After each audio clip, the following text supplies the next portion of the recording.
I was at a fraternity party, and I'll let you draw your own conclusions from that. But at 20 years old, and you think you're bulletproof and acting like an idiot, and borrowed somebody else's motorcycle, I went off and didn't come back to the party. I had a wreck. And so at the time, transported eventually to what was then Georgia Baptist Hospital. The conventional wisdom at the time with spinal cord injuries was that if there's any improvement at all, you leave the patient flat, you don't move them around. I don't think they do that now with new patients. I think you're up and moving more quickly. But I spent the entire summer of '73 flat on a striker frame. You know, I knew that, okay, so I can't walk now, and I can't play ball, and I can't do so many of the things that I thought were important in life. But I could still party with my friends. And so I picked that up about where I left it and continued that through school. I was not a very good student. Kind of had a wake-up call, and it was, okay, this is not working. There's really a lot to learn here in law school, and I'm not learning it. And I'm going to have to take an exam here when all this is over, and I'm not getting what I need to there. And somewhere along the way, I can't say exactly when or where, this whole business of healing and being healed and being restored and made whole. See, my view was that I would be able to be completely physically recovered and walk again. It took me, I can't say how long, some period of time, to forgive myself for the mess that I had made. And you know, it was in meeting a new community, and I will have to say that it was many of my friends that are in the room here today that I just can't overstate the importance of getting back out on the basketball court or the tennis court, into private practice. And again, the people who served on the men and women on the bench in DeKalb and Fulton and all around the metro area were like giants to me. I practiced in DeKalb for about 12 years.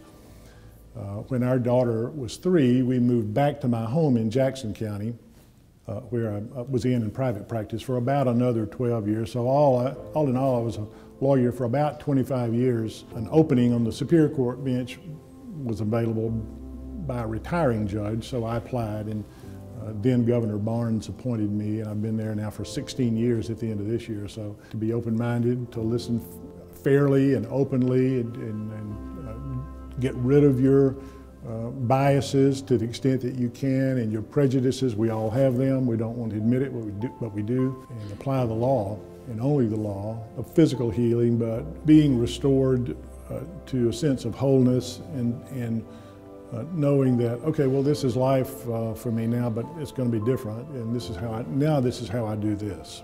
Now this is how I drive a car. This is how I get dressed, or now this is how I have a family. Where the rubber meets the road for all of us in the courts, we on a weekly basis are hearing constitutional challenges and issues, and I will give you one brief anecdote of a case that was indicted in the Barrow Superior Court.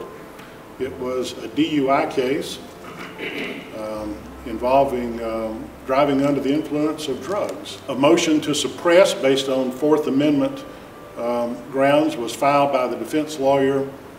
The motion denied, and a unanimous Supreme Court reversed that decision. That was my first decision on the Barrow Superior Court, and the folks in this room, Brad Smith is the district attorney. The author reversing my decision was none other than the Honorable Harris Hines. Justice Hines, that hurt my feelings today.